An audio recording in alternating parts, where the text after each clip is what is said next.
to the Sanford and Hall Report.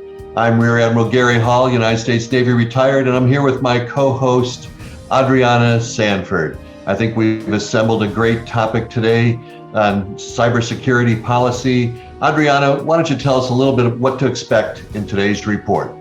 Sure. International cyber policy is actually a cross-cutting task, and it impacts virtually all areas of foreign policy. It's promoting the norms of behavior in cyberspace. This is actually, it has been a challenge, and it continues to be a challenge, because even though we have more international cooperation, there are some relationships that are crucial and for the whole cybersecurity ecosystem and for diplomacy. Absolutely. And Adriana, you have assembled a tremendous group of guests today. And I want to remind everybody that their comments and opinions are strictly their own and do not represent the opinions or policies of their companies or third-party entities. So why don't we bring our guest into the Zoom room, Adriana?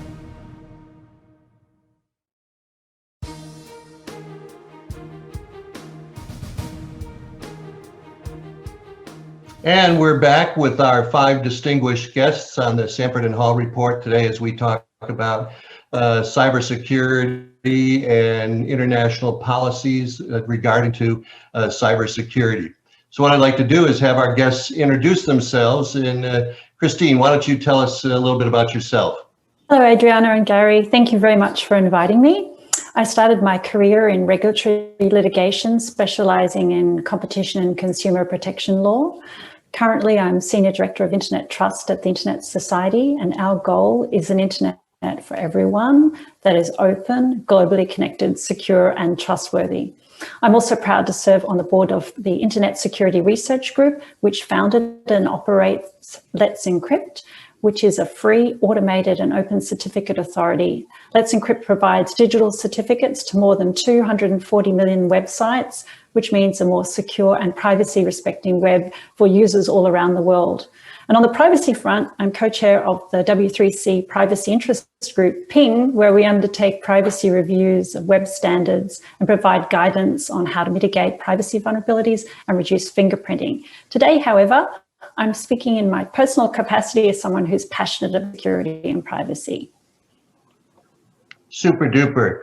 All right, thank you and welcome, and thank you for being here, Christine. How about Dr. Farrell? Rhonda, would you want to introduce yourself, please? Thank you so much, Adriana, Garry, and my esteemed panelists, Russell and Christine, Jeff and Lucian.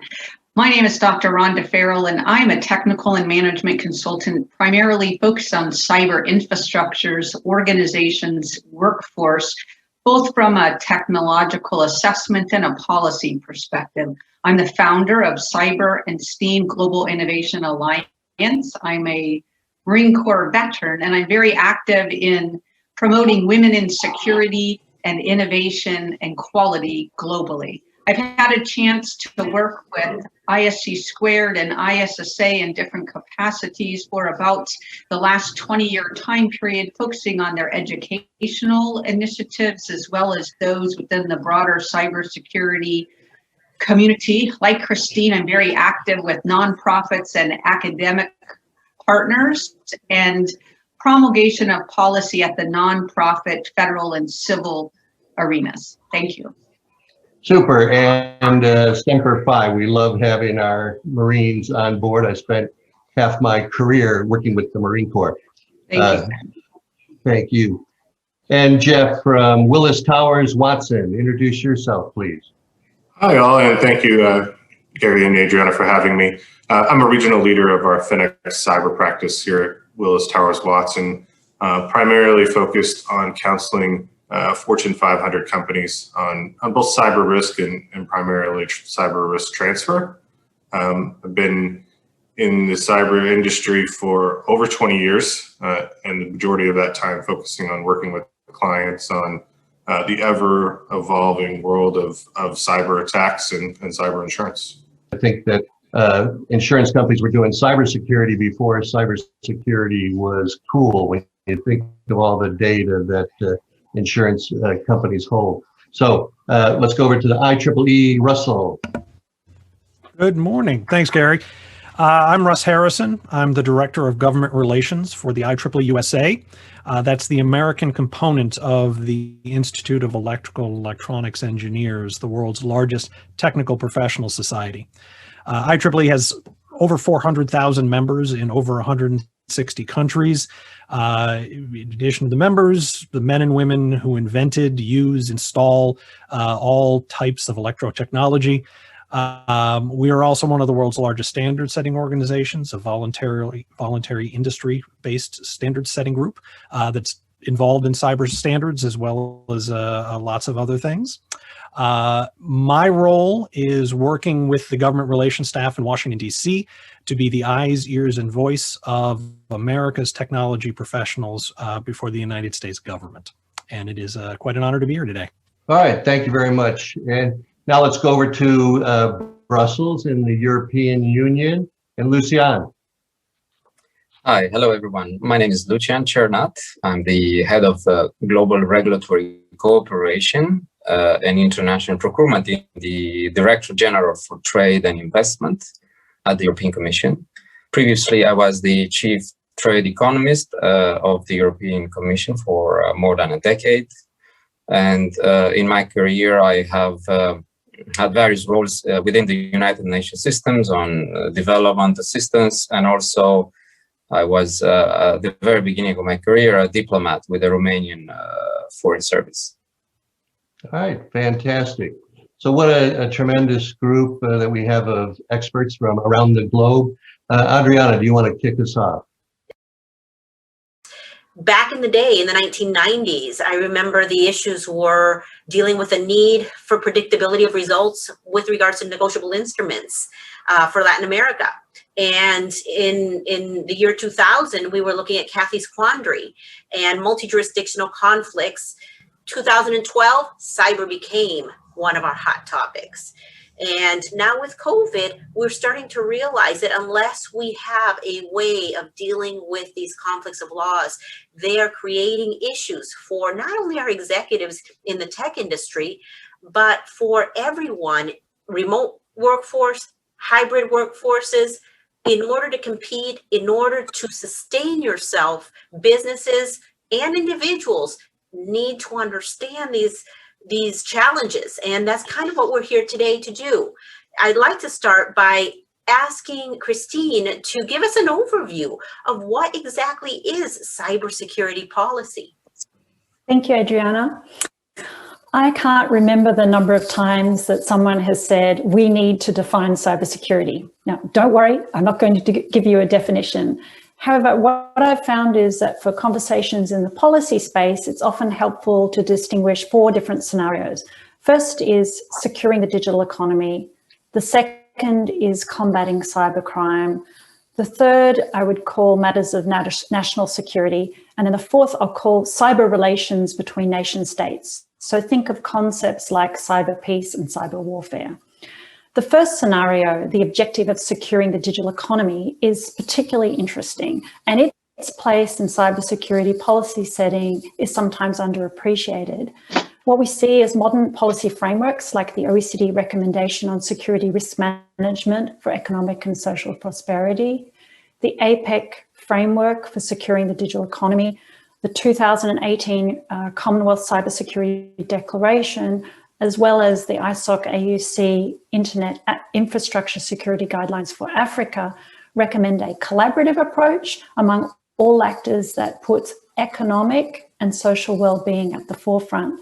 Now, this may not seem significant, and it may even seem really obvious, but if the objective is simply to stop something bad rather than protecting what we value, we don't have any guide as to how far to go with our policy or technical measures. And, you know, if I were to take an extreme example, take away the internet and we'd have no more botnets, or at least as we currently understand botnets, but we also wouldn't have the internet and the benefits that it brings. So the cultural and legal environments of these frameworks that I mentioned earlier vary quite significantly.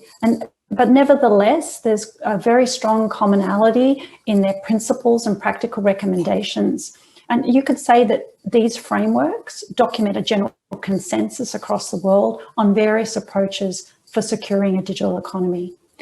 But in terms of international fora that are involved in cybersecurity discussions, frankly, there is just too many to list, but I'm going to have a go at naming some.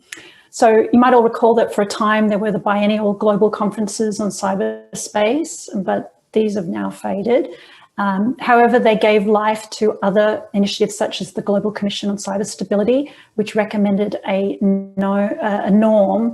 proposed norm on protecting the public core. There was also the Global Forum on Cyber Expertise.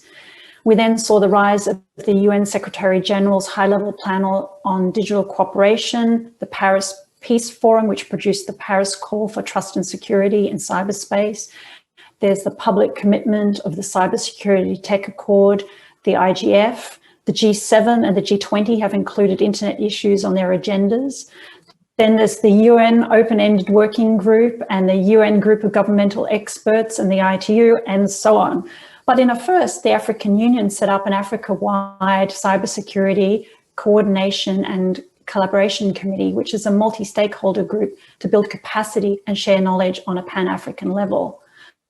But to close up this question, as cybersecurity is often equated with national security, there can be a tendency for governments to regard this as a government-only zone. And we see this with the rise of multilateral agreements as the vehicle for cybersecurity issues and the inclusion of internet issues in trade agreements.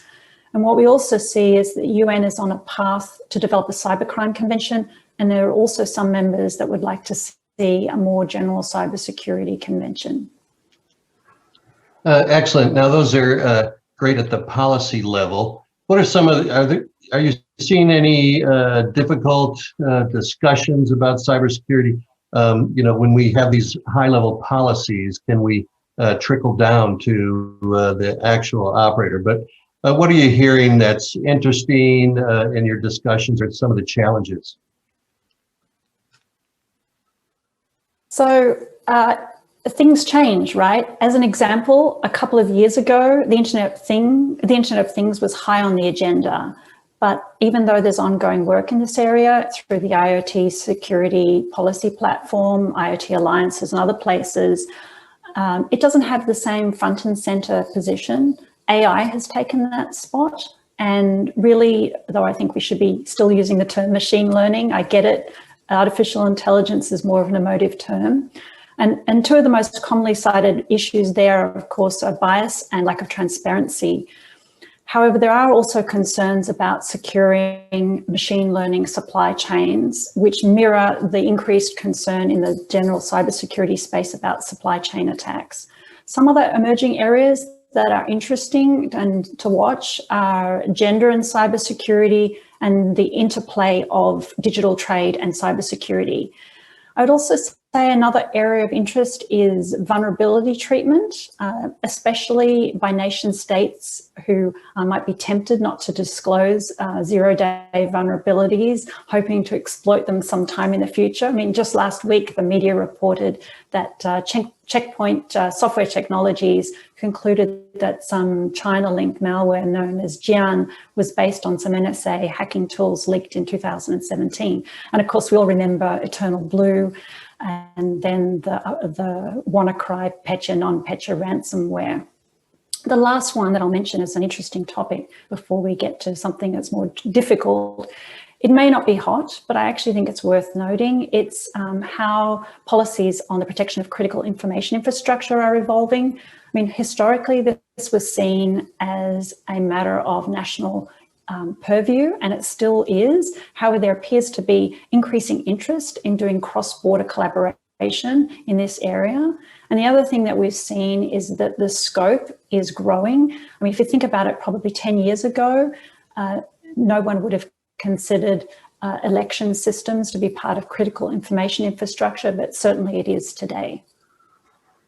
Oh, what a tremendous explanation. And during your talk, you covered everything from Europe to North America to Africa. Lucian, do you have any comments about the international policy on cybersecurity and the connectivity between different nations?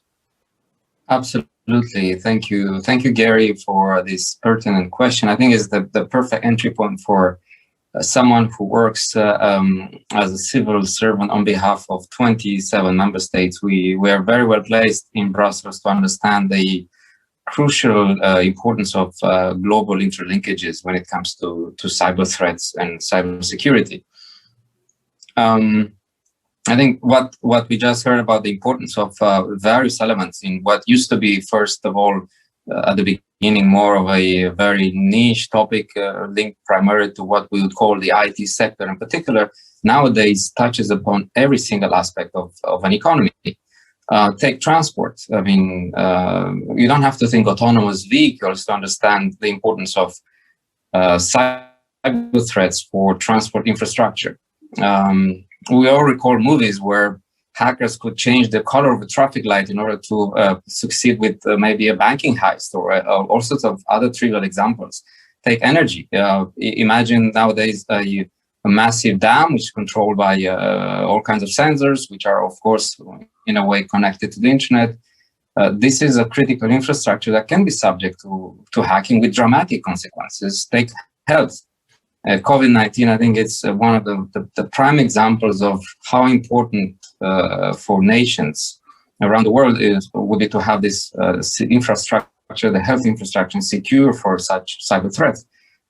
The last week we had 15 hospitals in France who were crippled. These were essential facilities to deal with COVID cases, and they were crippled by a ransomware attack where all their files, all their health data were blocked by hackers. I mean, these are important elements for all our citizens, not just in Europe, but throughout the world. And I think it's more important than ever for us to join forces and to deal with such threats because they are cross-border.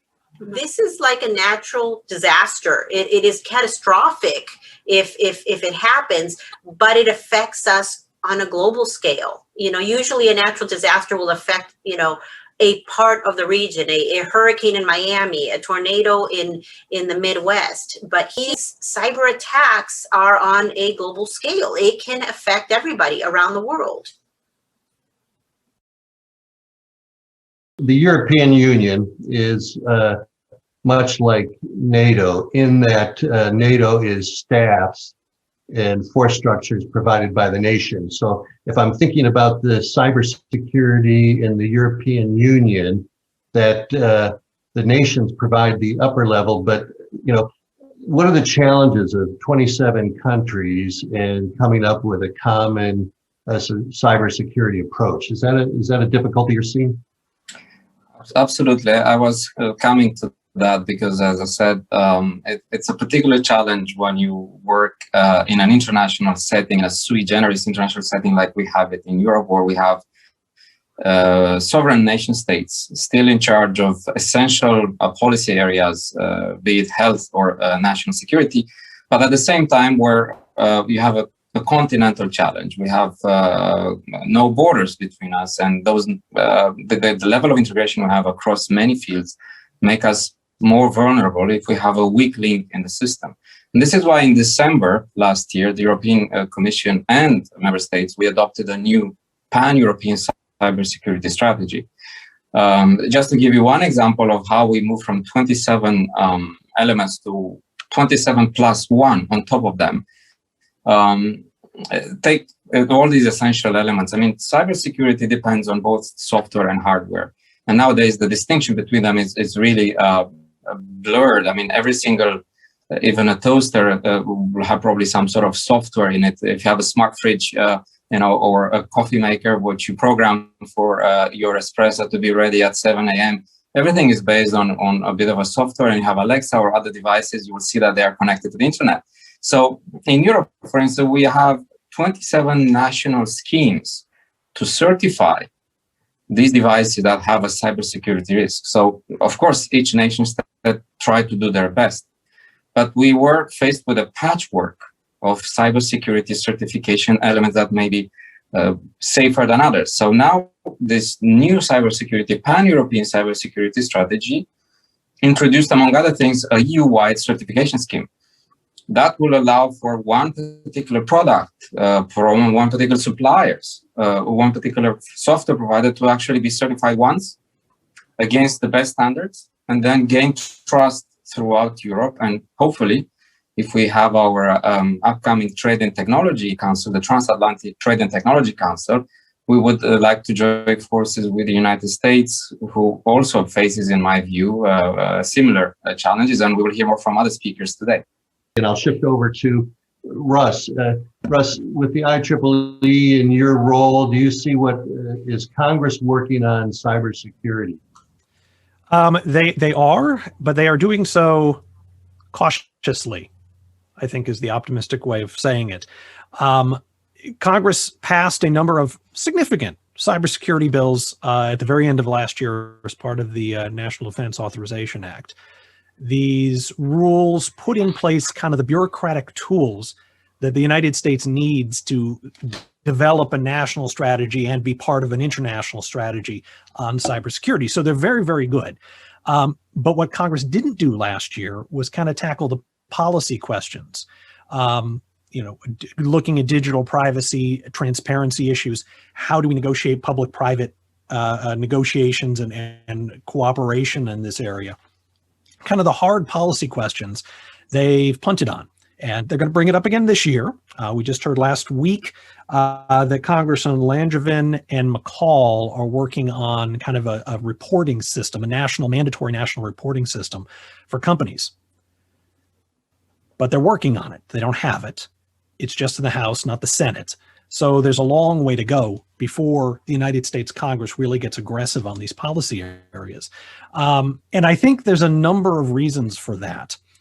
Congress, like a lot of other places, doesn't really have the expertise that it needs in this. There are some very smart people in Congress, including some legislators who understand cybersecurity. There's some very good staffers on Capitol Hill. But for the average member of Congress, this is a really difficult issue for them. They just don't have the background for it. So they're being cautious, which is good. We also have America's federal system, much like the EU, that's causing some issues. Traditionally, how the United States deals with complicated questions like this is the states each take a stab at it, or at least a lot of them take a stab at it, develop their own rules, their own laws, and then the country kind of watches to see what works. And then eventually the good ideas percolate up, and then Congress eventually steals them and passes a national law. Well, that doesn't work particularly well in a cyber context for a couple of reasons. For one thing, state laws in this context affect everybody. We have laws in California, about 4 other states on digital privacy rights. They're not the same. The companies are, for the most part, national, and so you have a situation where companies have to comply with multiple state laws at the same time, which doesn't work particularly well. The cybersecurity challenge is moving so fast and changing so frequently that kind of the old system of letting the states figure it out it's not quick enough to deal with the problem. And the states themselves lack really the tools for getting their heads around this problem. I mean, cyber challenges are international. The states really can't work on an international level. And so they can't really develop the tools that are needed to deal with it at a state level. You also have a political problem. Cybersecurity is sort of a negative issue for most members of Congress. And now we're looking at this not from a technical standpoint, but from a purely political standpoint. If a member of Congress were to develop a law which would end the cyber challenge for the United States, it would end cyber threats entirely. It's not going to happen, but let's pretend it does. There are actually almost no votes in that, because most American citizens just assume that when they go online that they will be safe and their identities will be safe and their bank accounts will be safe. And so from a politician that wants to take on this challenge, there's not a huge amount of upsides if you successfully do it. I mean, you make the country better, you make the world better, which is a legitimate motivation of many members of Congress. We can't be too cynical about these sorts of things. That's actually what is driving them. But if you want to look past that, if you are a member of Congress that puts forward a major cybersecurity bill and you tell the public, this is going to make our cyber infrastructure safe from attack, when it fails, and it will, I mean, nothing's perfect, you get the blame. And what that means is Congress isn't going to take serious steps on cybersecurity unless it can be bipartisan, not because they want to share credit, but because they want to share blame. And that's an important motivator because at the moment we don't have a tremendous amount of bipartisanship in Washington, which does make this tricky.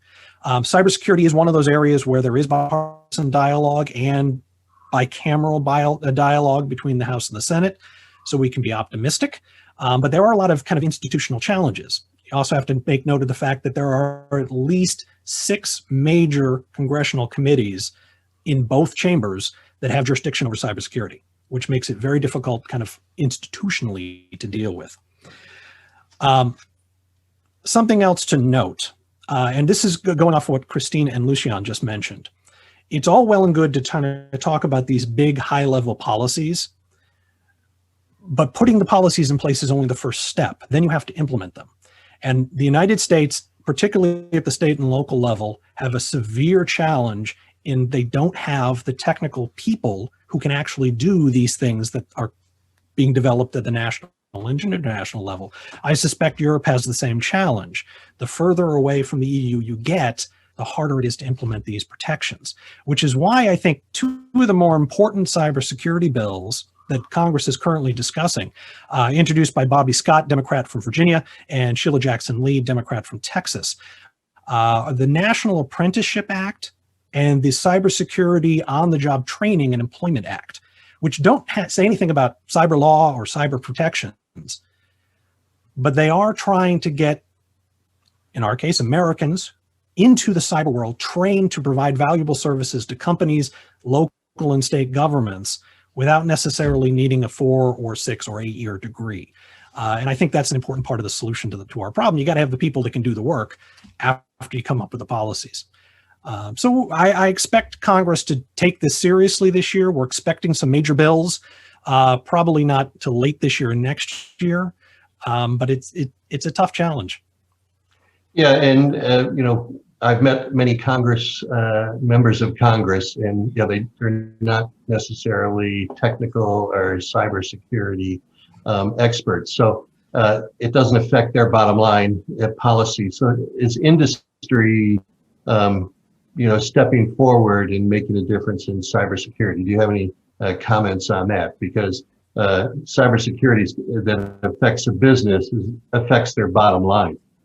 Yeah, I actually think that's where the political pressure absolutely has to come from. It has to be the companies that go to Congress and say, listen, we're getting hurt. This is costing us money. It's costing us jobs.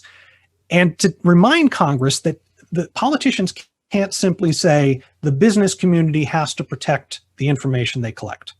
I mean, the business community does have to protect the information they collect, but it takes more than that to deal with this problem. And as the United States goes through kind of our traditional federal system of the states developing all these laws, I think it's the pressure to unify those state laws into a national law has to come from the business community. They have to tell Congress this just isn't working. We just can't operate in this environment.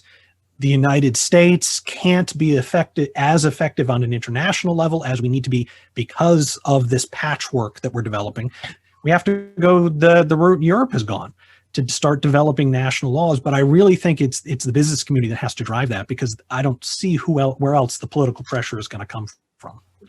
All right, a good discussion. So Russ came up with a couple of comments that I think probably tweaked your interest there, Dr. Farrell. Thank you, Garry, very much. Yeah, so I think bolstering what Russ is saying, right, using the NDAA, probably going back from about FY14 to 21, right? I think what you're seeing a focus on and using the NDAA as a signal for where funding will be and where the policy and legal roadmap is being laid, right? So when Russ talks about implementation and operationalizing intent, we look at NDAA and we look at what are the roles, what are the offices, what are the joint focus areas that they're trying to bring to fruition in sometimes, right, a 10-year timeline looking forward, right? So I think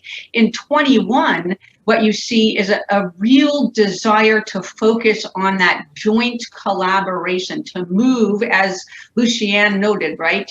Sometimes you're not the sum of your parts. Without a liaison entity being able to provide standardization, rationalization, and maturation artifacts and programming to help them get to the next level. So to Russ's point about the states and to NDAA, they recently stood up 2 initiatives in FY21 that I think are going to prove to be very fruitful, basically bolstering the public-private partnership by enabling DHS to stand up a cyber planning office and for them to locate a DHS agency official within each of the states called a cybersecurity state coordinator, right? Their function is to basically promulgate federal level policies and laws down to the state and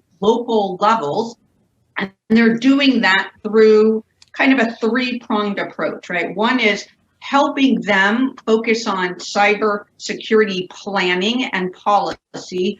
2, focusing on that robust vulnerability, cyber hygiene, threat information sharing focus by enabling them their cyber defensive operations response capabilities. And then 3, focusing on the educational aspects of training, exercises, and joint planning. So that's inclusive of local, state, and federal. To the point that Lucian was making earlier and Christine about the international focus. And Garry, to your point, right, you nailed it with NATO, right? So if we look at what can we take away from NATO 2030 and the Talon Manual from the international law standpoint as applied to cybersecurity, right? Any United States, European Union, any nation who is not inclusive of either, who we don't already have some type of partnership agreement with or aren't already doing joint exercises with, can learn from that, right? I would bet that the average individual within the United States and some of our international brethren don't know those things exist. They're not aware of NDAA and they're not aware of some of these focus areas, right? So I think 2 other points are relevant here from a policy perspective, and maybe to your point about building the pipeline. One is improving the National Initiative for Cybersecurity Education, right? So re-looking at that NICE framework that NIST promulgated in SP 800-181, right? And to your all's point about how far do you go back into the youth and or internship and or cyber apprenticeship areas to build that pipeline, and they're touching upon it all. NDAA FY21 has really stated that they have proclaimed, right, their desire to completely rework that workforce framework, as well as the who, how, what, and to what extent additional standards, and I'm assuming international standards, can influence and inform that, right? EU, when we first started out, had a heavy focus on cloud. They had a heavy focus on workforce training, right? So I think it's gone beyond from a silo to more of that integrated thinking. And I think the more we can bring in these like NATO 2030, EU, as well as all of NIST standardization, and to Russ's point, right, IEEE government affairs is also right in the midst of helping to promulgate and drive awareness on what these states and federal government and these public-private partnerships are really needing, right? What are the pain points? Where do they see the opportunity spaces? And I think you all raised it. One of the last bastions, if you will be this whole internet governance area. So I think there's lots of opportunities. One last point, and that's, I think you see through these cybersecurity education initiatives, there's a couple parallel initiatives, and that's really how do they do scholarships for service within regard to the cybersecurity area, right? So cybersecurity isn't only about the technology, it's also about innovation advances. It's about also the acquisition policy advances that are promulgating a focus on prototyping and experimentation and moving from that more formalized waterfall system development lifecycle to very agile development across both state and federal levels. And they do very much, in fact, through their virtual cyber training environments, especially in the COVID-19 area, work with their international brethren across multiple agencies and across the forces. I think you have seen from prior NDAA initiatives and looking forward where that is supposed to continue on into the future. Thank you. Oh, thank you. And speaking of the future, as the old song goes, the children are our future. And I think we need to come up with policy on educating the youth on cybersecurity all through a curriculum. It's hard to explain to my granddaughters the risks you take when you're using something like TikTok or along those lines. But the genie's not going back in the bottle. The internet is going to connect us more fully. And so education as well as policy is needed. So how is the insurance company or the insurance industry advancing cybersecurity? That's a great question. So over the last 3 to 4 years, the insurance industry really has taken a new, deeper look at cybersecurity. I think 5 years ago, the insurance industry as a whole really hadn't identified key issues and key areas of focus in which a company becomes more secure if they implement. Today, most insurance carriers are employing third-party vendors. They're making informal partnerships with technology firms, all with the effort and focus on trying to improve their insureds or companies' cybersecurity and cyber maturity. One of those that is consistent across the insurance industry is the training of employees. I think, Garry, as you had identified, whether it be on the, to pick on age, on the older end of the spectrum, perhaps not growing up with technology day in and day out, it may be more of a foreign issue and something that is new to an individual versus the flip side to that. The younger generation grew up living online and many of them track every moment of their life via phone or TikTok. And those two ends of the spectrum need to come together and find an education point to understand what's going on within their cyber environment. So why don't we go around the room and first go to Christine, from an expert in internet security. So thank you, Garry, and thank you, Adriana. So I was thinking about when we used to talk about the security risks of bring your own device, and now really what we have to think about is the security risks of bring your work to home. It's really changed the security perimeter that businesses and governments and other organizations need to think about.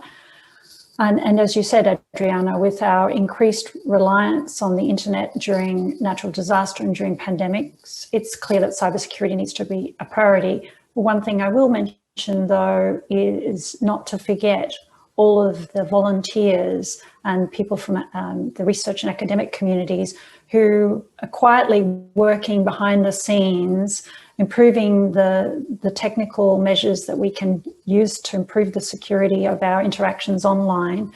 And in fact, during the pandemic, a large number of collaborative groups have popped up specifically focused on cybersecurity risks during the pandemic, working together to block and take down malicious domains and other scams, spam, and criminal activity. Yes, I think one of the things you mentioned is we work from home is the challenge of not only teaching people cybersecurity, but ethics and character, because a system can break down if an individual is working from home and decides to go around a VPN or switch to their home computer rather than their work computer. So individual cyber hygiene makes a difference. Lucian, why don't you give us your thoughts from a European perspective on effects of the pandemic, or advice you'd give to a C-suite member? Yes, thank you, Gary. I alluded already at the beginning of my intervention about the specific challenges that the COVID pandemic and cyber security posed to our national health systems. It was an opportunity for many badly intended individuals to put our system, which was already under strain, under additional IT strain. So we have, I think now in Europe, we've learned that lesson. There will be a new agency, for instance, that will be put in place as of 1st of April, which is going to deal with health and digital cyber security threats. A new pan-European agency precisely as mandated to deal with natural disasters, with health-related global pandemics, but from a digital point of view. So that tells you already how serious we take these kind of threats.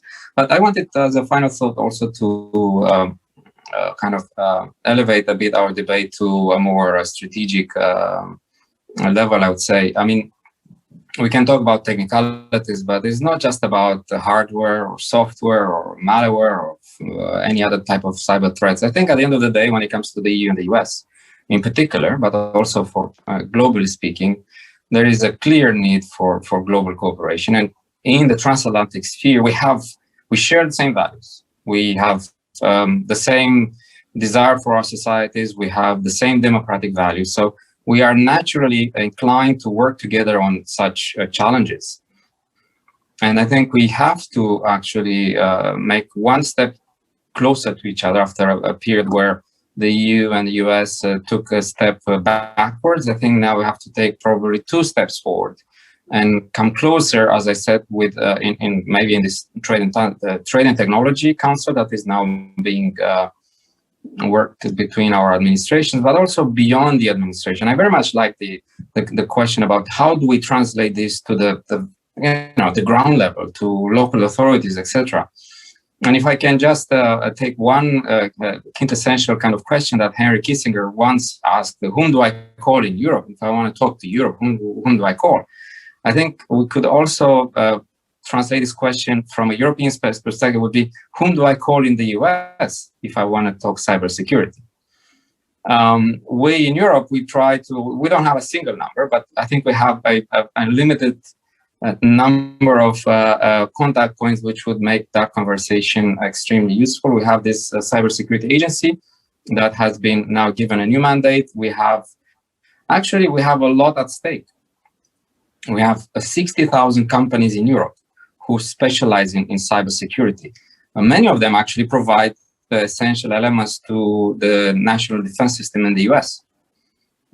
It's part of this NATO ecosystem that you mentioned, Gary, and I think this is why I personally, since I'm in charge of it in the European Commission, I think we should all think when it comes to cybersecurity, our ability to work together and provide us with the necessary safe environment for our critical infrastructure. We should think by transatlantic, not by American. So I will end on that note because I think we are so interdependent that we cannot simply just look at our own little providers and our little cybersecurity, because we are interconnected. And before you know it, you will have one supplier like we had in SolarWinds or in other examples where if you don't look at the digital supply chain in its entirety, you probably have a weak link beyond your national jurisdiction. And this is where cyber diplomacy becomes critical.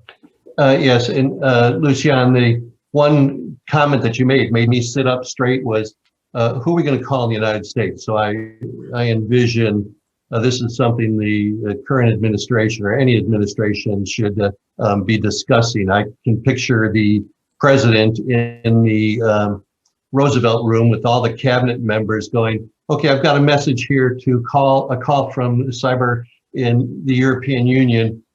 Who do they call? And to see the shuffling of feet and looking in both directions. But that is a great question, and we have to think about how do we find out who is that number? It's not Bill Gates, it's not other business, but that is a great question.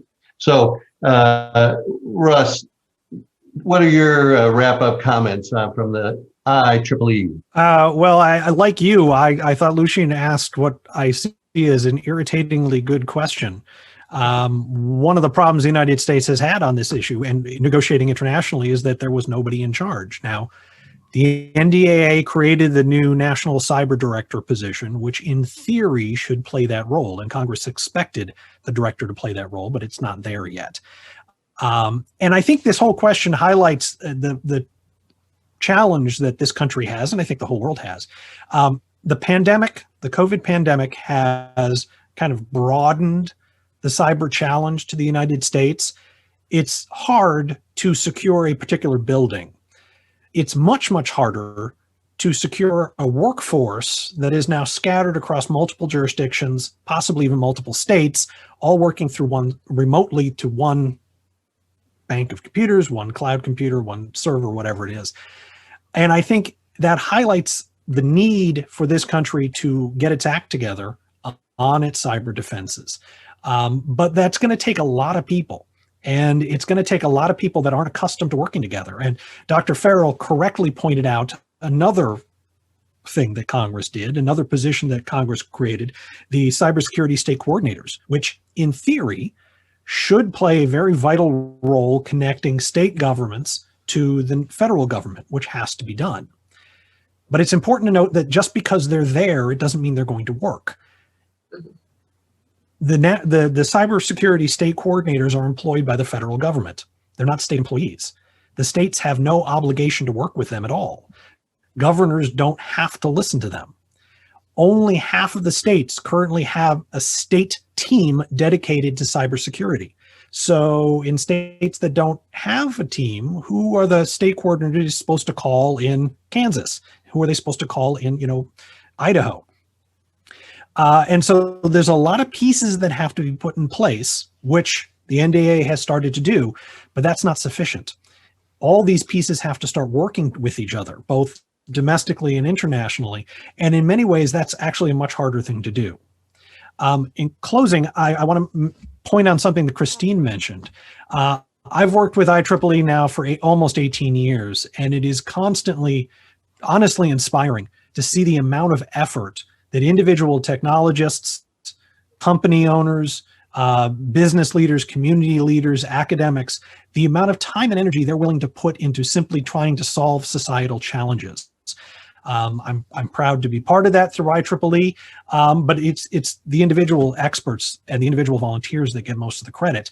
And they have an enormous role to play, particularly on the local level and the state and most national and international level as well.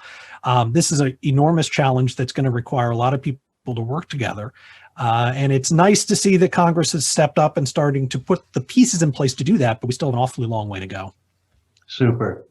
And Jeff, why don't you give us your final thoughts and perspective? Sure, Gary. I mean, I think really to your first question regarding the pandemic, it's taught us two things and it's created one challenge. So the thing that it's taught us is, the environment of working from home. We at Willis Towers Watson refer to that as living at work because it feels as though there is no separation. But certainly the new challenges in security are how do you protect that sort of last cordless 100 feet between your environment and the connection point, which is your home internet. And that has become a real challenge, even down to how do you recognize when someone's 5-year-old has gotten a hold of the work computer and stopping that potential challenge. So that's really a lesson that is taught us in terms of challenges, but in terms of opportunity, we have learned in the pandemic that we don't need to be in the same room at the same time all together in order to get work done. We can do things virtually. And I think that has created a much broader opportunity to work collaboratively across the globe with our colleagues. The need to be on the same continent is just not there. The time zones are obviously still a challenge. And the third is the upcoming opportunity or challenges, however you may look at it, is how do we return to work? There are many individuals that, whether it be a pre-existing condition or whether it be a changed family environment, won't ever be going back to the office. And how do we make sure that we create an environment that's inclusive for those that return to the office full-time, as well as those who never set foot on an office floor again. And I think that's a big corporate challenge for the C-suite to address in the coming years and months.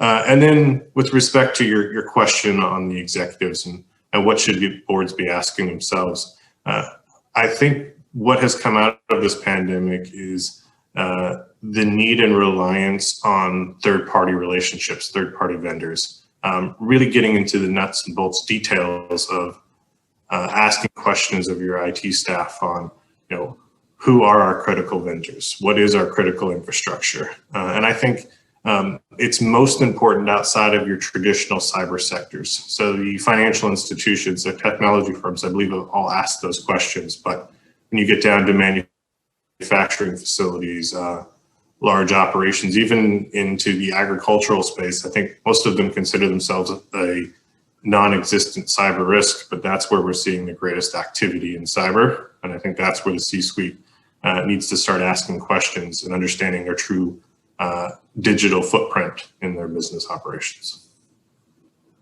Super. And I want to leave the last roundup to Dr. Farrell. Can you give us your final thoughts? Thank you, Gary.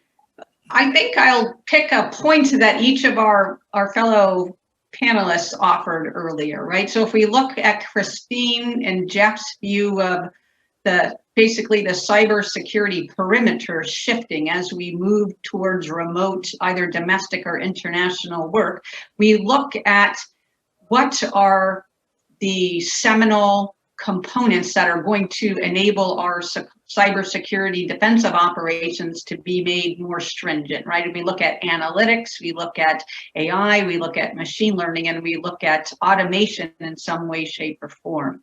If you go to Russ's point about where can we strategically insert awareness and promulgation of policy and creation of new and synthesis, right? I think we have to look at the NDAA for that intent, right? That funding and that policy intent. And I think we saw that again in FY21 with the focus on both of them, right? And they have a point here about user activity monitoring and cybersecurity, right? So if we look at where they're trying to strategically insert DHS agency resources in that public-private energy building, and we look at what they're trying to do from a technological point of view, we can see that we're probably not going back to the old and normal. We're only going to be looking forward to how do we stay more virtual and how do we enable remote access on an ongoing basis.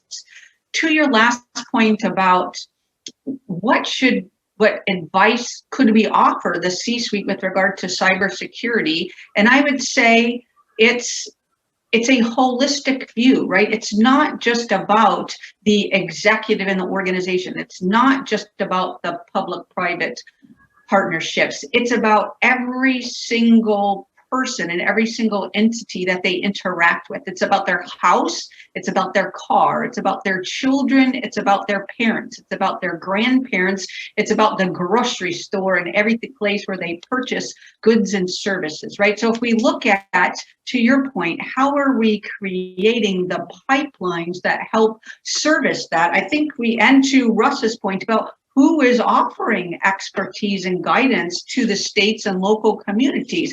And that's probably going to be in the nonprofit agencies, right? You have IEEE heavily situated there. You have ISC squared heavily situated. They have ISSA heavily situated there. We have multiple academic, military, government, and nonprofit and technology innovation firms really focusing on the technological pipeline. But in partnership, we have the nonprofits focused on how do we build youth, middle school, high school through college age into cyber experts as much as they could potentially handle at their age range, right? And I think that's through focus areas such as ISC Squared, Center for Cyber Safety and Education, has both an elementary school, middle school to high school, and an elderly program that really talks about cyber safety and now moving into the cyber security,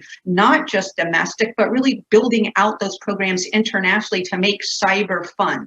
Right, it's really what we saw in quality, it's what we saw in innovation, it's what we saw in cybersecurity for adults very early in. How can you saturate curriculum and policy in everyday life so that they don't even necessarily know they're consuming it and responding it and being agents for cyber good, right? That's really what we have to look at. Drive awareness, make it fun, make it easy to integrate, and make everybody ultimately responsible in some way, shape, or form for advancing that, right? The last is perhaps on the gender point is, I think you see Girl Scouts taking the lead, right? Making cyber badges. You see WISIS and Women in Cyber Jitsu and other and IEEE with their tri-engineering and other initiatives, really focusing on how do you create awareness and excitement and show them role models and get them integrated in technology very, very young, right? I think what we're seeing is we have entrepreneurs and nonprofit leaders coming into the pipeline now in about middle school. I'd say that's phenomenal progress. And I'd say, what are the bets on looking forward to 2030? We have a third grader launching a nonprofit. I say, keep going and carrying that flag, please. What an amazing group of intellectuals, experts, and practitioners of cybersecurity. I thank Adriana for gathering you all together, and for time zones were mentioned. We go from the West Coast of the United States over to Brussels and the European Union. For all of you to gather here and give us your time. It's a tremendous effort to do so, and we are just tremendously appreciative of your participation. Adriana, do you have any final comments? Our last show, we talked about the cybersecurity and the need for cybersecurity ecosystems, and our next report will be continuing on to talk about these multi-jurisdictional conflicts and the place, the role, the strategic role of the corporate diplomat at this time in this ever-changing landscape.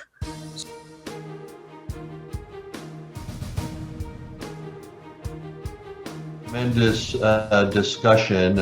The intellectual capacity of our 5 guests, their experience, their insight is tremendous. We covered everything from Australian policy to European Union policy to policy in the United States. And I think one of the highlights that jumped out at me is when the European Union said, if I'm going to call the United States about cybersecurity, who do I call? I think that's something that the current administration and entities in cybersecurity should think about. Who do you call? Is it the Department of Defense, the Department of Homeland Security, the National Security Council, the FBI, the CIA? Who do you call when you want to coordinate cybersecurity policy? Your thoughts? I agree. I think this is going to be one of the hottest areas for discussion for 2021.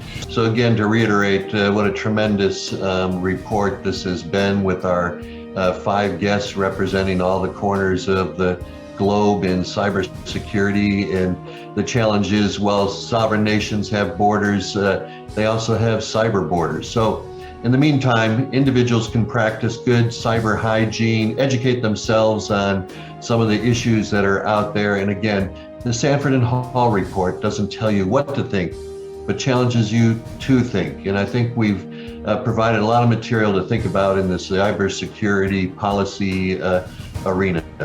So if you'd like to learn more about Sanford and Hall report, please go to www.sanfordhall.com.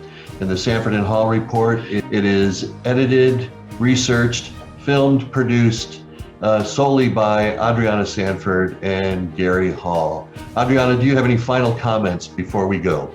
Yes, I'd like to thank our sponsors, Broker Cochran & Rowe, and Willis Tower Watson and Puga Ortiz Ahogados for sponsoring the press releases, as well as the University of Oklahoma Michael F. Price College of Business, where our episodes are available.